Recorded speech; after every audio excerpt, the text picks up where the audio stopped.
বর্গক্ষেত্র ABCD একটি বৃত্তে অন্তর্লিখিত আছে, যার ব্যাসার্ধ 4 সেন্টিমিটার।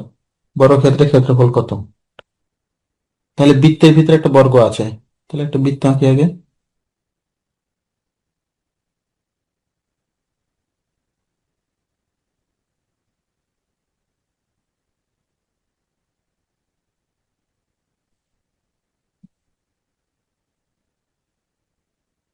দেখো একটা বৃত্তের ভিতরে একটা বর্গ, আর তাহলে এটা একটা কর্ণ আঁকি দিয়ে আগে। দেওয়া আছে কিসের মান? ব্যাসার্ধ। ব্যাসার্ধ হচ্ছে 4, তাহলে ব্যাস কত হচ্ছে? ব্যাস হচ্ছে 8। আর বাহুর দৈর্ঘ্য আমরা বর্গের বাহু জানি না, ধরলাম A। তাহলে বর্গের বাহুর সাথে কর্ণের সম্পর্ক কি?